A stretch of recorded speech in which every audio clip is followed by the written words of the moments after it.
Hi, everybody. John Farian here with Live Large Universe, and I've got an incredible episode with you guys tonight. I've got Travis, I've got Jason, I've got Mitchell, I've got Courtney here. You guys are going to get to know all of them here very shortly, but we've got a lot of exciting things to talk about. These guys are just cruising down the blacktop on the quarter mile, eighth mile, depending on where they're at and where they're racing, but, these are incredible machines and some pretty fun and incredible people. I've gotten to know them over the last week or so here as we've been interacting, and we're going to come to you guys tonight. So as everybody starts to come in and watching the show tonight, all of you have a job. I'm assuming we're going to get some new viewers here based on some new faces that aren't familiar with the show in the past. And so what I love to have everybody do is you come in and watch.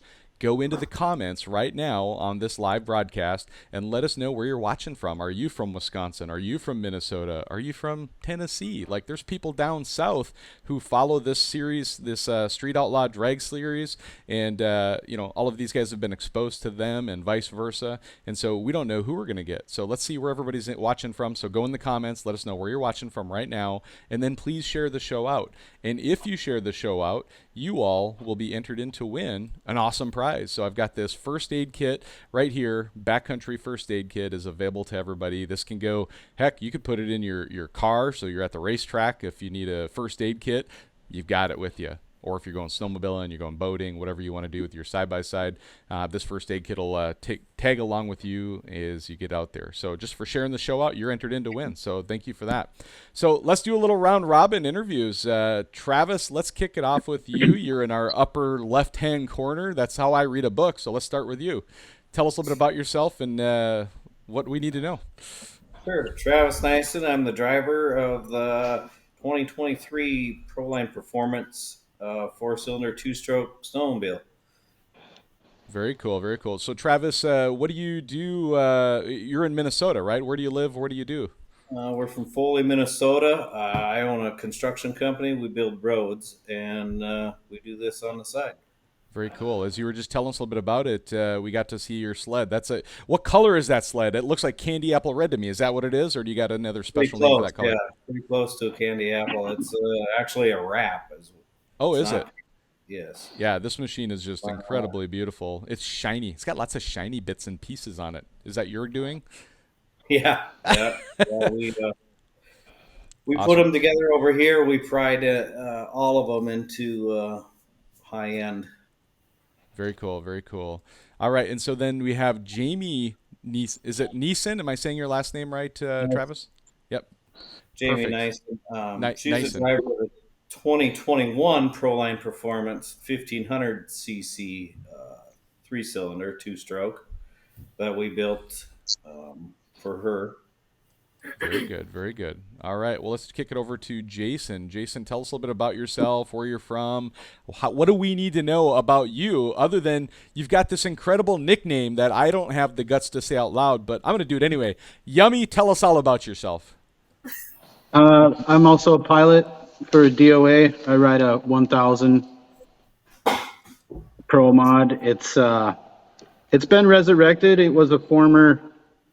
It ran a lot of NHRA nationals, and we kind of got a hold of it and put a new twist on it and brought it back to life and put one of our DOA bodies on it. Those are all built in house here, the hoods and seats, and we took it on tour. That's awesome. I'm just showing everybody a picture of that right now too. And do you have a name or a color scheme, or what do you guys? Is that supposed to be like a camouflage? Like, tell us about the design of your paint scheme that you got on your sled. It was formerly known as the Ghost, or still is. They called it the Ghost, the guy that used to campaign it, and we just kind of stuck along that. But it's that's also a wrap, and it's based off of like some of the water camouflage. So I guess it was kind of my twist on riding the snowmobile in the summer, There you go. going to that type of camouflage. I yeah. don't know. I just dug it. Something different. Our snowmobiles, we're all just riding on water. Sometimes it's in liquid form, sometimes it's in snow form. Right. That's awesome. Right. That's awesome. Well, let's jump down to Mitchell and Courtney. And Courtney, I think I've got your sled teed up here next. Tell us a little bit about yourself, and then I'll show everybody your sled here in a second. My name is Courtney Miller. I am the driver of the Yamaha Sidewinder, the Eliminator. It used to be my husband's sled, He railroad it. He took it out to the mountains, and then I got a hold of it, and we completely modified it to fit me now. That's awesome. Yeah, so I got a picture up of you on the sled too. Is this on the big end or on the top end? This looks like a high speed photo that somebody took of you. I think that was close to the top end. Yeah, that's awesome. So just for reference, and we'll get into the more detail later, but on the top end, your sled, how fast are you going when you're going across the line, whether it be eighth mile or quarter mile? Give us both the stats.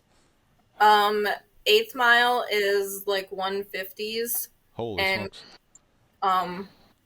quarter mile. Oh no, what was it? 150 and eighth mile. 140. 140 in eighth mile and 150 in 160 and quarter when I did it for my NHRA license. That's hustling. That's hustling. Very cool. And Mitchell, last but not least, I'll have you introduce yourself quick here, and we'll show everybody your sled here in a second. I am Mitchell Miller. My wife stole my old sled, so I had to get it's a 2018 Proline chassis with a Yamaha Apex motor in it, 4-stroke turbo, and it is painted like Smokey and Bandit Trans Am theme, and that's about my sled. That's super awesome. And then you've got somebody in the room with you there in the background. Why don't you have him pop his head in quick? Is that Ron? So the last member of our race team is my dad. He drives a 2018 Yamaha Sidewinder. His sled looks just like, or when we bought them brand new at the same time, Courtney's sled and his sled were almost identical. They do not look anywhere as close anymore, but yeah, that's awesome. Well, thanks, Ron, for popping your head in quick, and we'll get into it. And I showed everybody the picture, but I'd say Ron's sled is the closest thing to a stock-looking snowmobile we have in the entire team on both sides here. So it's pretty cool. Is Ron's sled pretty comparable as far as like performance, top speed, and all that stuff as the other sleds? It does pretty good. It is as close to a stock sled as you're going to find racing at that level for the most part. We just got done this weekend. We put a new motor in it, header, intercooler, moved the turbo. We did quite a bit of work to it, but it will still retain the same outside shape. And from that picture, it was mostly a stock sled with the boost turned up. That's awesome. Very cool. Very cool. Well, we've got, again, this is something like, I'm from Brainerd, Minnesota myself. I think, most people who watch my show know that. They've seen it. And again, anybody who's here watching tonight, please go in the comments and let us know where you're watching from. So I do see our mutual friend, Ken Martin, is here in the comments saying he's here from Minnesota. So thanks, Ken, for watching. Everybody on here knows you and you know them, which is pretty cool. A lot of roots from Minnesota here. But coming from Minnesota, like I used to go to the drag strip all the time, and even back, 10, 15, 20 years ago, I don't even remember how long it's been now, but I remember they've been asphalt drag racing sleds since way back in the day when I used to go there. I was probably back in my 20s at the time, so it's pushing some years now at this point, now that I think about it. And things have evolved. You guys have gotten, I remember then it was like, in a quarter mile they were doing like some of the fastest ones back then were maybe hitting 140 to 150 back in the day. And you guys just keep pushing the envelope. So as people are going in the comments, letting us know where they're watching from, Travis, why don't you tee it up for us too a little bit and give us a little bit of the background of this asphalt drag racing for you and your team. You're part of the DOA race team, right? Yeah, so I originated the race team. We started in 2017 bracket racing in Brainerd. We then kind of progressed and grew over the years. We went more towards the pro mod, big power ones. The last few years is when we really started pushing it. A couple of years ago, I was fortunate enough to be good friends with the owners of Brainerd International Raceway, and they put me in contact with the producers of the TV show Street Outlaws. It took about a year and a half of going back and forth, and last year we were successful and fortunate enough to do half a dozen shows with them across the United States, and this year we are doing 7 shows with them across the United States again. That's awesome. So had Street Outlaws ever done an episode in Brainerd? Is that how the owner got to know them, or how did they make that connection nationally? Yes, so they came to Brainerd a few years ago for the first time, and Okay. that's how it started. Then a lot of time, effort, and money was spent in between there for a Yeah. year and a half or so, and we were fortunate enough to start with them last June. That's awesome. That's awesome. And so I know we talked a little bit about this ahead of time with four screens here and, four people on. It's like who's covering what. I'm actually going to kick it over to Jason for a second here and ask Jason, can you, for the benefit of everybody, the audience here who may not be super familiar with it, tell us about the Street Outlaw Race Series and kind of what it is, how it originated, and then we'll maybe kick it back to Travis on like how you guys have worked your way into kind of the what's the word I'm looking for? Kind of the what's the word? What do you guys intermission? No, not intermission. What do you guys do? The exhibition. That's what I'm looking for. We'll come back to that in a minute, Travis. But Jason, why don't you tell us a little bit about just the overall Street Outlaw series? Street Outlaws is a Discovery TV show that started in the mid 2000s of actual street racing in Oklahoma, list racing, and it grew and grew and grew, and it was true outlaw street races. And then as it developed and got bigger and bigger, and they started getting in more and more trouble, they took the series to a track. They all go to tracks now, but they're unprepped tracks. So it's No Prep Kings is the actual tour that we're on now. Okay. Still under the Street Outlaws name. But so they just do it on the track, put on a live show, and they're touring all over. We all have day jobs and careers and home life, so we tried to stay. We can't do every one because they do like 15 events. Oh wow. They're on the road every weekend, so we stuck with the Central Midwest ones, and down south we'll be going to Texas and North Carolina, and it's all this year. It'll all be live. It's streamed live action YouTube. You'll be able to see us, and 7 events with them we have, so it's pretty cool. They have a worldwide following, so. That's awesome. Yeah, I mean, I've heard of them. I haven't had a chance to watch the series myself yet, but as soon as you talked about it, I was like, just, I know enough about drag racing to know that, like, that's a pretty cool deal, for being able to do what you guys are doing. It's just heads up racing. And, there's a lot of people who, again, if you don't follow drag racing closely, may not realize there's a difference between, like, heads up racing, bracket racing, all the trees and the timers. Travis, can you give kind of the audience a little bit of a comparison between what it means to be a prepped race, a prep track versus a non-prep track? Again, it's a term we threw out there, and if we're in the know, we know it, but let's kind of educate those who may not be aware of what that means. Yeah, so when we do a bracket race at Brainerd or a NHRA event, that track is pretty thoroughly prepped and taken care of. Lots of glue put down, make the best traction possible. What we're doing with Street Outlaws is that racetrack, when we get on it, is left in the same condition it was at the last race, whether that was a week ago or 3 weeks ago or a month ago. Yeah. We go down it. Yeah. There's no additives put on. There's nothing. We do it late afternoon and into the evening, whether most bracket races and NHRA events are during the day. So it's a whole different world and a whole different system we're trying to figure out how to get down. That's awesome. Thanks for sharing that. Mitchell and Courtney, let's jump down to you guys and talk a little bit about the sleds that you guys ride. Like, correct me if I'm wrong, but I think you guys are the ones riding the 4-stroke sleds, right?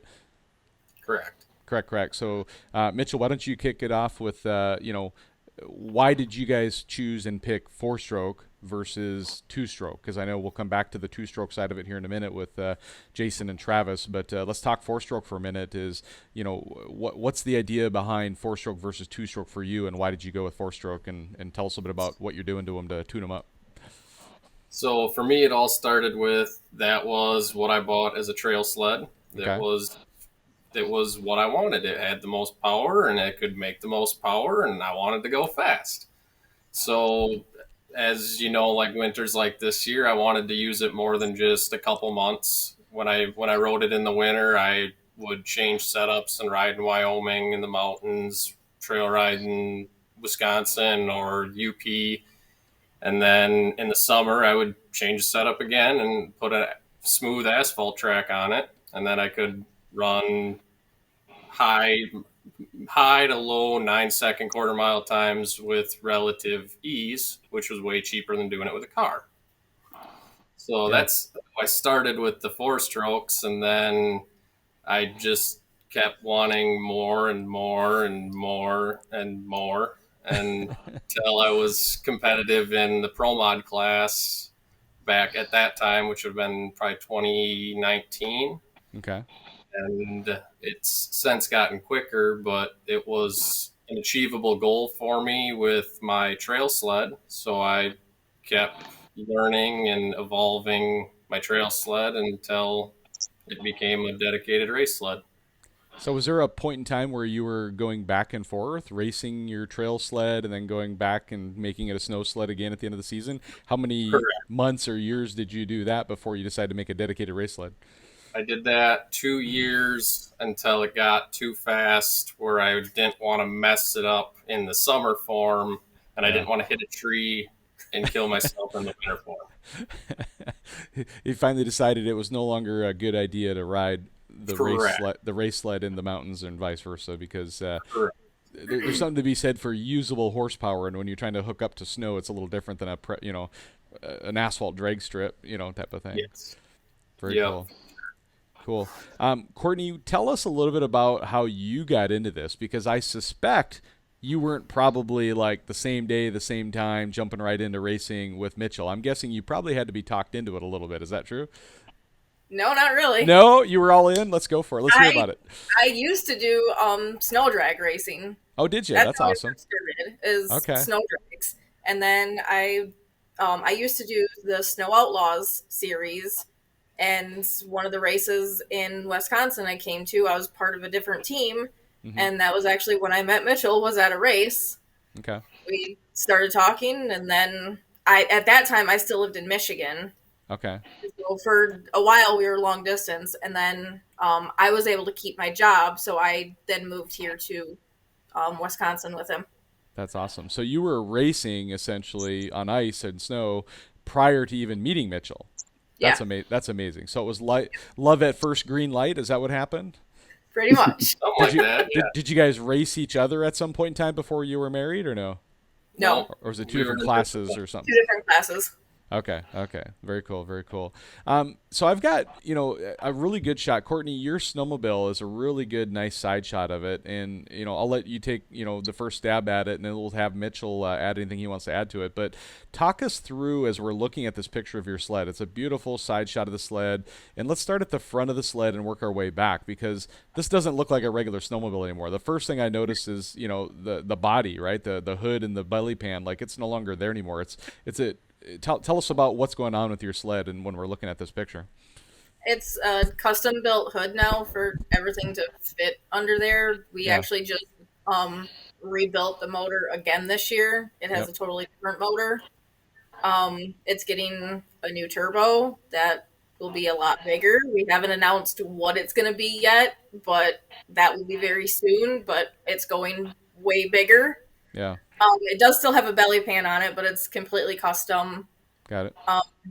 We've actually now cut the running boards off to make it easier for me to do burnouts. Okay. We've adjusted handlebars. We've pretty much adjusted everything to make it custom for me.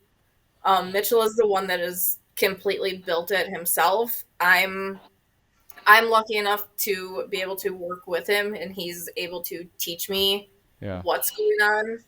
This past winter, during the off season, we took all of the computer parts out of it, and now it runs a Haltech ECU on it now. So hopefully this summer, I would really like to learn how to tune my own sled. Yeah. So that I can help, especially with 3 sleds trying to run this year, and it'll be a lot more work. Very good. Tell me about the skis up front. I mean, it looks like probably custom, front A-arm, front suspension. Obviously, maybe it was a little bit of stock left in it, but the front suspension all the way to the skis, that's all dedicated for asphalt racing too. Tell us a little bit about that. Yep, the skis are from Proline. They are just 2 wheels pretty much rollerblade wheels. Yep. And then the track is completely flat, like a smooth track. Yep.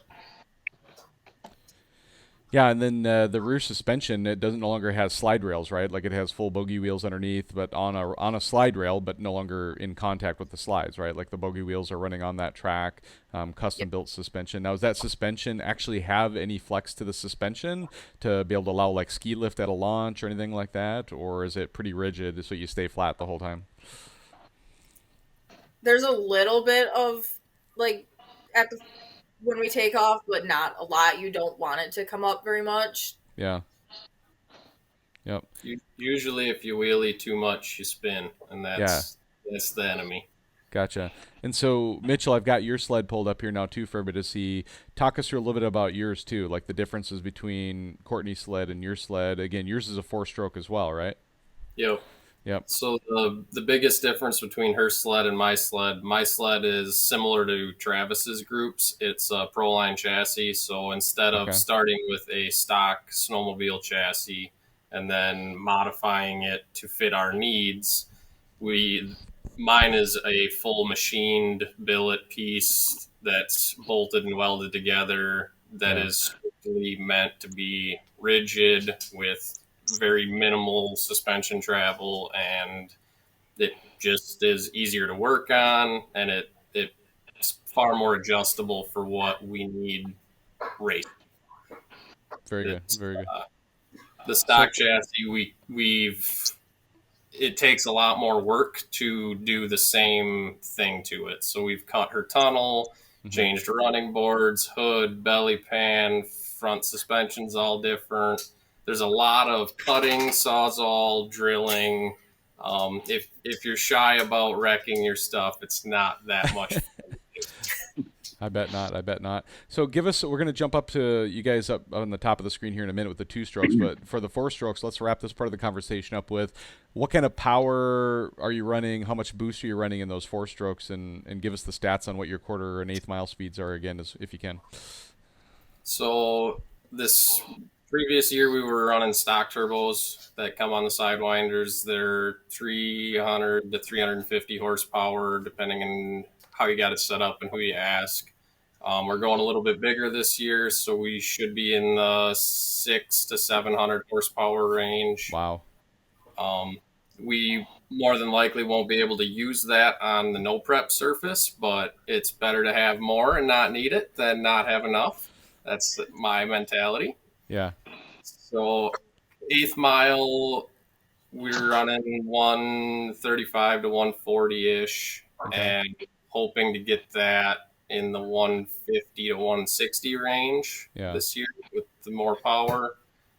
If that actually happens or not, we'll see, but that's the goal. 1/4 mile, we haven't done in a while. It used to do that with NHRA, and Courtney did it with her license passes. Best 1/4 mile per hour was like 160 and change. Wow. But the big thing with the snowmobiles is they leave really hard and really early, make mile an hour. So. I bet. Yeah. Because you're running basically snowmobile type clutches still, right? Centrifugal clutches? Correct. That's awesome. STM clutches. So they're just a billet version of a stock formed clutch. Perfect. So Travis, Jason, who wants to go first when you start talking about the 2-stroke snowmobiles? And, Travis, you've been kind of doing it a while, right? So do you want to kick it off, or do you want to kick it over to Jason first? He can start. All right, Jason, tell us a little bit about your sled. It's a 2-stroke, right? So give us some stats on yours. I'll pull up the picture of your sled again, too, for everybody to see it here in a second. So there you go. DOA, we run all 2-stroke stuff. We have mine's a 1000. Jamie's is a 1500 crankshaft motor. Okay. Travis's was the first of its kind in the country last year. It's a 4-cylinder Iandamasi out of Canada. Okay. And they're all Proline chassis. Proline, we work hand in hand with Proline. We're big supporters of them, and they're big supporters of the asphalt world. But mine's a 1000. Was an older build, built purposely for NHRA Pro Mod style races. So did the baseline of these engines, either one of them, you know, like the two-stroke engines that we have here, Jason, did they ever start out as something else, or were they just a purpose-built drag racing two-stroke engine? They're all Rotax based. They all Rotax based engines. Okay. Yeah. And then they're just the aftermarket companies, Crankshop, MRE. Mine's a A to Z. Travis's is a Inamasi. Very cool. Cool. We're ranging from 300 to over 4 with the 4-cylinder. Okay. So that 3 to 420-ish, somewhere in there. Okay.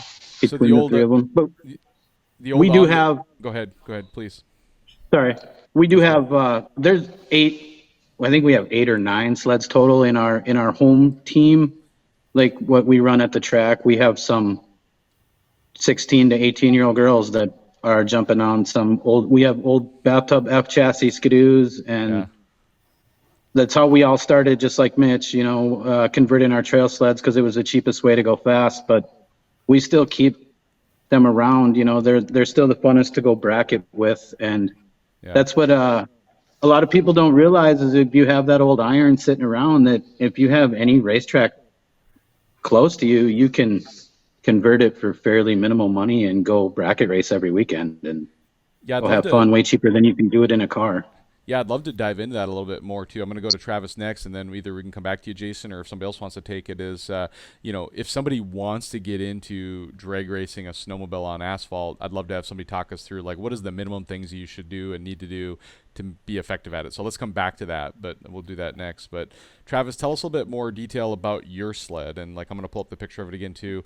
Anything unique and special about your sled that's different than what Jason's described already? I mean, I'm seeing really detailed, and like the running board on your sled stands out to me. I mean, it's a little bit. So last year we started putting it together a year ago in October.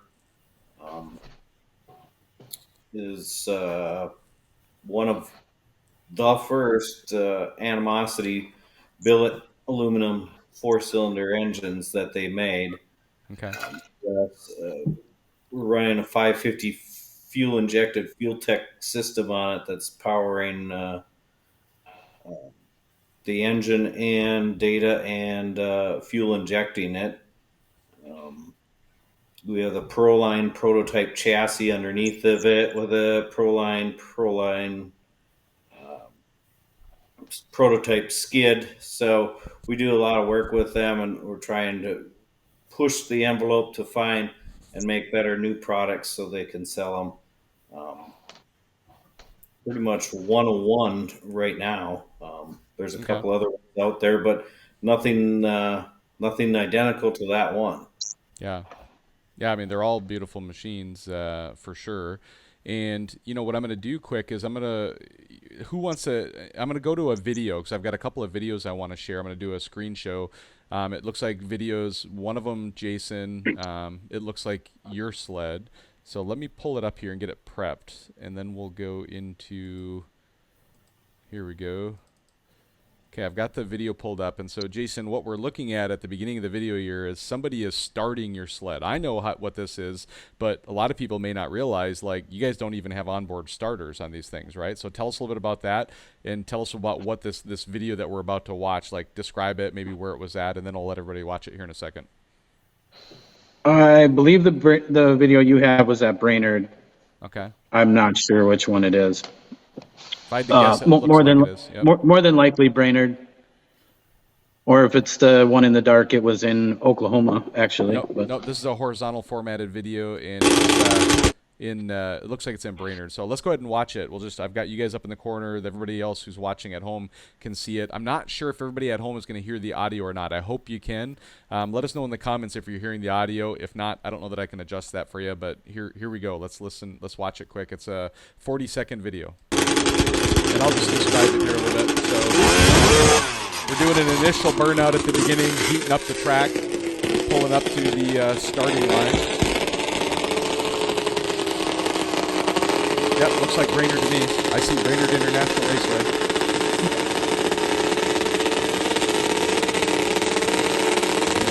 entry lights are turning yellow. Heat up.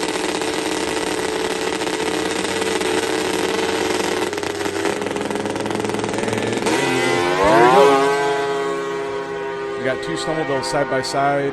Someone in a black shirt, probably with the team, with the camera, and not sure who won that race. It was out at the end, right at the end, but that's a pretty cool video of the what this looks like when you guys are actually doing it. I have a second video I'm going to share too. This one is actually, it looks like Courtney. If I had to guess, it looks like you racing. Is it Mitch's dad, Ron? Yeah. Yep. So tell us a little bit about, like, again, also at BAR in Brainerd. So tell us about this race and whatever you want people to know about it. It's only a 19-second video. That was a qualifying race for NHRA Nationals, and that was actually that was the finals for that race that day. And I actually, winning that race, I am the first female to win a Pro Mod snowmobile race on asphalt. That's awesome. All right, well, let's watch the video here. It's you against Ron.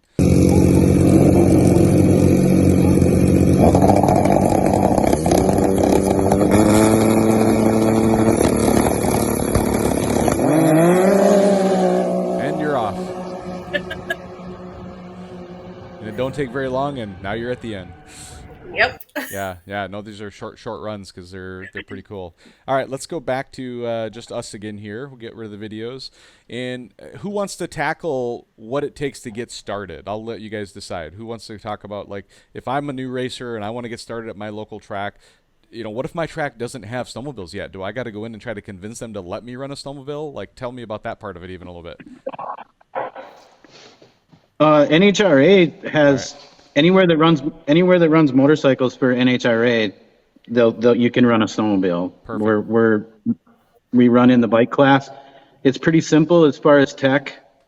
You can leave a stock skid in the sled. We used to just ratchet them tight to get no travel.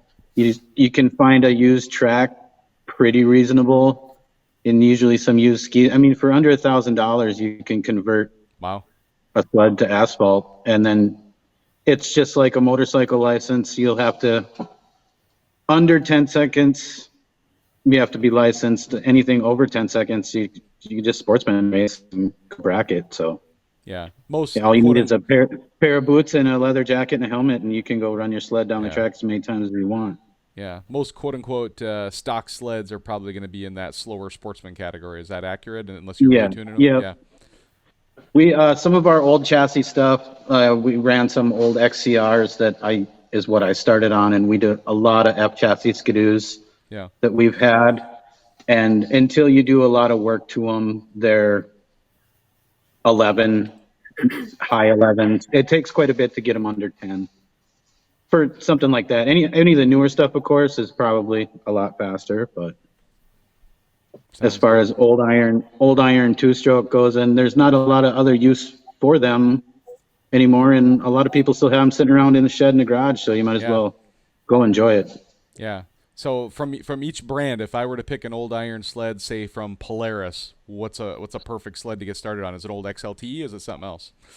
A lot of guys run the 800s, the old XCR 800s. Gotcha. Of course, you want a bigger power plant.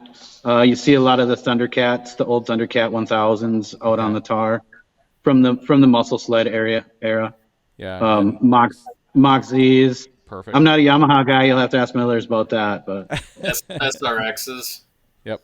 The old Yamaha. I actually, believe it or not, I owned a 600 SRX, the 98.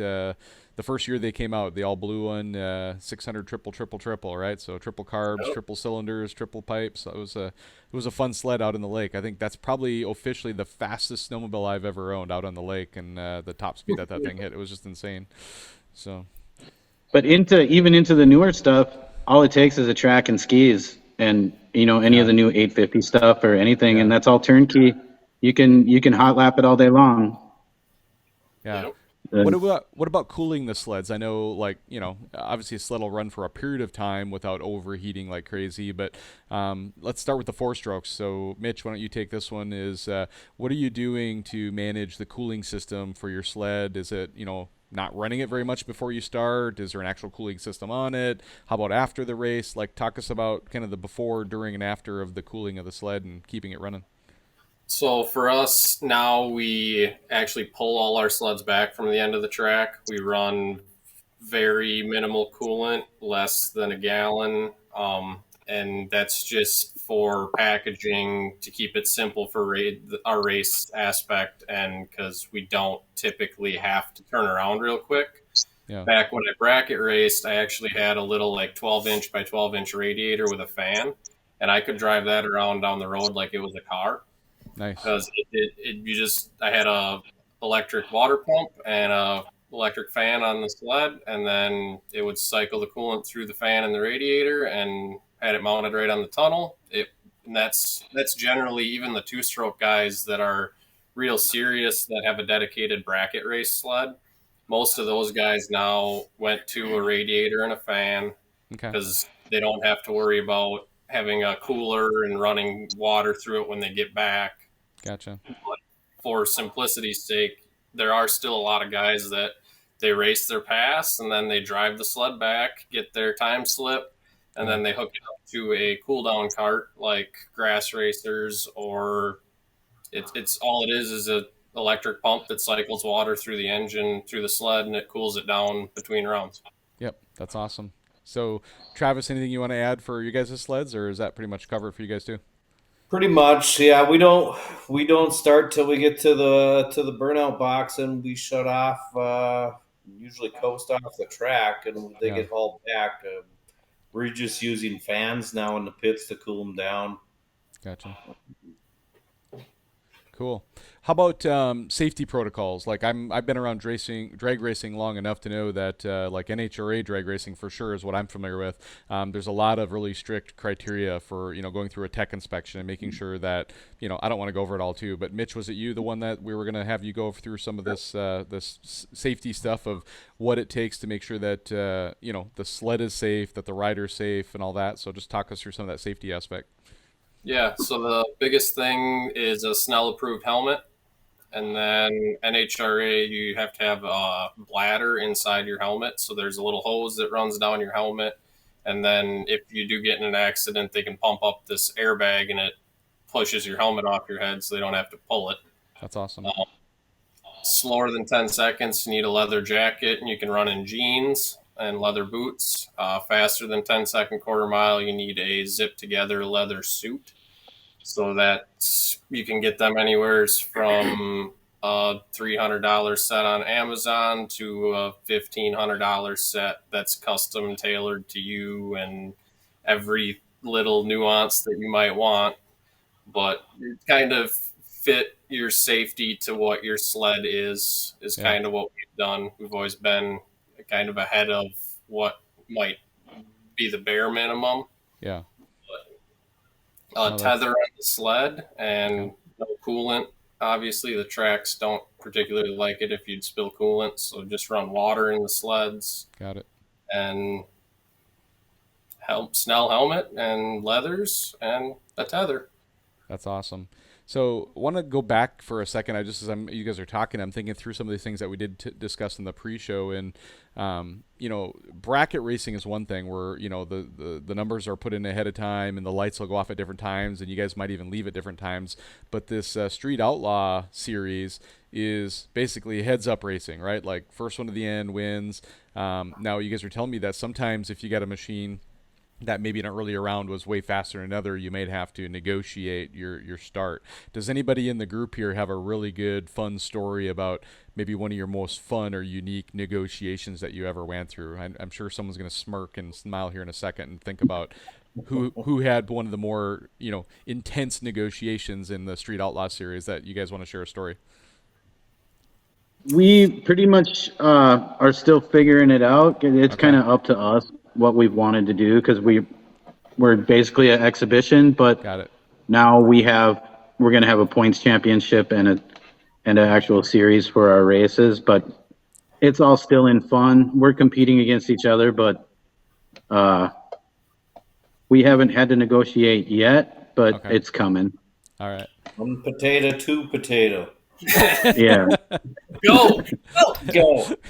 1 potato, 2 potato, go. There you go. We have some call outs for the upcoming season. There's some corn dogs and root beers on the line right now. So Okay. Well, let's talk a little smack here for a second. Who in the group here, amongst the four of you, has the fastest sled? I did last year. What? Tell me about that. Yeah. Let's hear about that, Courtney. I was undefeated last year except for one race, and that was in Alabama. Yeah. When we drew chips in Alabama, Jason wasn't too excited when he found out that we were running against each other for the round. no, right away eliminated. It's tough when the girl in the group is kicking your butt, isn't it? They do. We have All girls do. we have a couple girls, so Yep. they have Well, faster reaction times. They have faster reaction times than us. Well, and they're smarter and better looking in every another way too. Like, I'm married for 27 Right. years. I know all the right answers to this question. So, by the way, my wife correct. Edith is watching tonight, and she confirmed that when we were watching the videos, that everybody could hear the audio too. And so those sleds were screaming down the track, and everybody got to hear it. So that'll be fun to kind of make sure everybody got to see that. So I'm waiting for our first race in Odessa, Missouri, because we have a call out already, and Travis called me out already. Uh-oh. Travis, what's that about? We're going to get after it. We for nationals last year we did have Mitch riding Travis's sled Okay. for our team, and they went down to a final against Courtney. So it was husband versus wife final. That was pretty interesting. Yeah. I mean, I haven't met you guys in person yet, but if I had to guess based on visually looking at you guys over the camera, Mike or Mitchell, you're probably the smallest of the three guys on the screen here, right? As far as shortest, maybe the lightest and stuff too. So putting you on Travis's sled gave their race team an advantage. Is that what I'm hearing?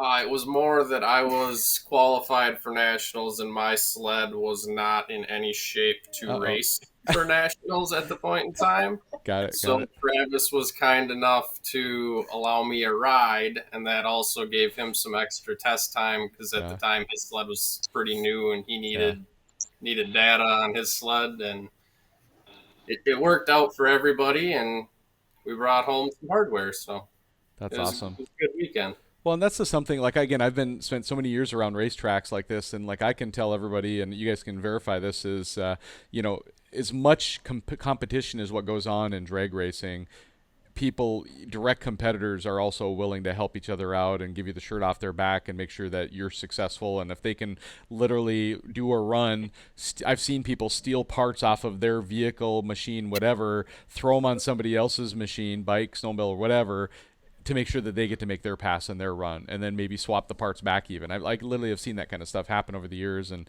you guys are all nodding your head. Is there any like crazy story outside of the one you just shared that parts broke and you guys were like rallying together to pull off a race? Oh, that's usually every weekend, but every weekend for us, our home track is it truly is our family for Brainerd at Brainerd, and even the motorcycle guys, we were kind of outcasts for a few years, and we fought our way up, and but they're all family now. Like, we've all gone to Topeka for ET finals, NHRA ET finals, and it's just, as soon as you're out, you jump in and help everybody else out. So exactly. At the starting line, it's a rivalry, but it's all good when you get down to the other end, Exactly. It's all high fives, right? Right. Cool. There might be two different teams, but always in the end, we always work together to make sure that we're ready to go for that round. Very cool. Very cool. Right. Well, I think we've covered a lot of stuff that I know we wanted to cover, and I'm going to come back around here in a second to see if there's anything else you guys have. Before we're done, we're going to do kind of some thank yous, some sponsor shout-outs, and all that before we're done. But before we get into that part of it, I'm going to just go around the horn here again. So, Travis, is there anything else that's in your notes that we haven't had a chance to talk about that you'd like to dive into tonight to share with the audience, and or encourage them to come and watch the Street Outlaw series and how they can watch it, any of that stuff, whatever you want to cover quick. So. Yeah, we're starting off here in a few weeks down in Flying J in Missouri at Odessa. We're not quite sure what channel it's going to be on yet, but give us a like and a follow, and we'll fill you in on where we're going to be and what channels we'll be on. Very good. Very good. How about Jason? Anything you want to add to the show before we do any final thank yous and sponsor shout outs? Just that if you have a passion for snowmobiling, it's another avenue that it's not necessarily a money game. It doesn't have to be. Yeah. It's another avenue that you can go and race and have fun, and it's actually a family sport. That's awesome. I actually have some local snowmobile friends here in Washington State that drag race cars and trucks and different things at the Pacific Dragway. And the post that we shared this week to promote this show that we're doing tonight, he had chimed in, and I asked, like, hey, is there any snowmobiles racing locally at Pacific Raceway? And they said no at that racetrack, but other Washington tracks there are a few snowmobiles that are racing. And then an additional person came in and said, hey, we've been racing up at Bremerton, and we're about to start racing down at Thing 2. So anybody here in Washington or on the West Coast and any state around the country, if you have a drag race track and you're a passionate snowmobiler, it's something you guys should check into. It's a lot of fun. I've literally witnessed it happen, and man, it's just a good time. And bracket racing is interesting. For anybody who hasn't really studied bracket racing and what it's about, it really does it's a cool way to kind of level the playing field. And you don't have to have the fastest car. You could legitimately have the slowest vehicle there, but as long as you're consistent on your time over and over and over again, and you can replicate it, that's how you win a bracket race, right? And so anybody else have anything they want to do a shout out about bracket racing, like what their favorite part of bracket racing is, or something that maybe people may not know about it? No, That's I don't pretty like bracket racing. You don't like bracket racing? You just want to go fast, right? Those who can't bracket race well, just go heads up racing, because bracket racing, it takes a lot more It's a mental strategy. game Yeah, it's strategy. than just a matter of going fast. Yep. It's what I started doing, but it is not the easiest, but it's also not a money game. It's only how consistent you can be. So Exactly. anybody can take their sled or car or whatever they got and go out and do it. Yep, absolutely. Well, yeah, I guess my point was it doesn't take $100,000 snowmobile to go race on the tar. You can do it. So, and it's just another avenue for somebody to get into.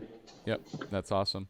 All right, so Courtney, why don't you go next? Anything else you want to add before we get into the final thank yous and sponsor shout outs? If anyone has a chance, make it out to one of our races with Street Outlaws or another Street Outlaws event. They are so much fun. The pits are so cool. You can meet all the drivers. You come meet all of us. We are pitting with the invitational drivers. You can come sit on our sleds, take pictures with us. We'll sign anything for you. We've signed lots of stuff last year, and we're ready to go do it again. Very good. I got somebody in the audience here watching. Mark Gallatin says, what is the length of your racing? And so I know right now you guys are doing 99.9% eighth mile racing. Is that accurate? Yep. Yeah. Yep. Very good. Very good. Cool. And then Mitchell, how about you? Anything you want to add to it before we do the final shout outs? No, I think we've all covered it. Okay. Well, let's mix it up a little bit. We'll start with you, Mitchell, and give us, any thank yous, shout outs, tell mom you love her, anything like that, whatever you want to do before we wrap this up. So then I'll go to Courtney next. Thank mom for letting us steal dad all the time and go racing all over and leave her alone with the dogs on the weekends sometimes. We do have, as a race team, we have quite a few sponsors I'd like to thank. We got White Construction, who is also my dad's employer, Market Technology Inc., which is Courtney's employer, Donahue Super Sports, which is a Yamaha and Skidoo Can-Am dealer around us, Wisco Speed and Performance, which I'm wearing their hat. That's a car performance shop around us. We get a lot of parts through them for our custom builds. Ultimax belts, they hold up phenomenal. They get us down the track with as much power as we need. We also ran them trail riding as well. Proline Performance has been a huge help to all of us as an entire group. They make top-notch products. They work. They help us. Their customer support is phenomenal. Got Port Yamaha. It's a Yamaha dealer. Get a lot of parts through them. CPR Performance has helped me a lot with the Haltech systems on the sleds. Turbodynamics, we run their factory tuning. So, like my dad's sled is a stock ECU. It just runs a tune. You run it off your iPhone. Yep. That's all there is to it. And Snow Studs, believe it or not, is also a sponsor of ours. Hey, they know that the people who are watching you race are also probably likely, racing on the ice and or out on the snow on the trails. Correct. Very good. Courtney, anything you want to add to the list that Mitchell just went through there? You pretty much hit all of our sponsors. Without them, we can't do what we do. We put on thousands of miles through the summer. We're looking at probably like 10,000 miles again this summer in our motorhome and stacker trailer. So we rely on these sponsors very heavily, and they've all been very, very generous to us. We can't thank them enough. Very good, very good. All right, Jason, you're up next, and then we'll wrap it up with Travis at the end. So, Jason, any thank you shout outs you want to give? So, just to our family and our crew and everybody that gets us down the road and helps us out with that. Travis will go over all of our mechanical sponsors and otherwise, but our Brainerd Racetrack family and crew and everybody that just has helped support this along the way. Very good. Thank you for that, Jason. All right, Travis, let's wrap it up with the big bang at the end here. You're the guy, and I'm gonna do my best to give you a little shout out here, Travis, personally. Is that in talking with the crew here, it's been very obvious to me that you're kind of the heart of this whole thing, right? Like, you are the guy that kind of got this started, that made the connections with the Street Outlaw series through the, your network. You're the guy that's there to help anybody and everybody. I heard it in the story again here. You're lending a sled to Mitchell as he's getting the race. Even my close friend, Ken Martin, who's a longtime drag racer, he had nothing but great things to say about all of you guys. And the way he described you, Travis, was a very humble guy that is just out there doing good things. And so thank you for making this all happen and doing it together. And that's my shout out to you. And I'll let you wrap it up here with any big shout outs you have. So, right. So first we want to thank the owners of Brainerd International Raceway. I'm fortunate enough to be good enough friends with her to get to the position I was in with the Street Outlaws and NHRA. I was able to work with her and get NHRA and snowmobiles back to the racetrack in 2019 after a couple year hiatus from NHRA. Gotcha. Other than that, we have Proline Performance again. They're huge. They help us out tremendously. We have Animosity Race Engines out of Canada with the new motor and the new snowmobile with Fuel Tech. This year we have a fairly decent sized sponsor on board. It's Relevant Sunglasses. We'll have them with us at each and every race, and you could go on to our DOA Drag Sleds website, buy any of our merchandise, any of them sunglasses. Just numerous amounts of people and numerous amounts of help that we get to do what we get to do. It is a lot of work, but we're all about putting on a show now. So that's awesome. All right. Well, thank you all for that. And as I wrap this up, all of you who are on here with me, the guests and everything, just hang tight and we'll talk a minute after the show's done. But as I wrap this up, I just want to tell everybody thank you for watching. Thank you for sharing. Again, if you share this, you're going to be entered to win the first aid kit, the Mountain Lab first aid kit. And I wrap up every show reminding everybody what Live Large is all about, because I think we just did it here, is live life to the fullest, make the most of every day, and make a difference to others. And so if you're part of the Live Large universe, you guys are all part of the network and the community now here, anybody who's watched and or who's been on the show. And I do my final wrap up with the big guy upstairs. God bless everybody and have a great night. So thank you guys. Say bye. See ya. Bye.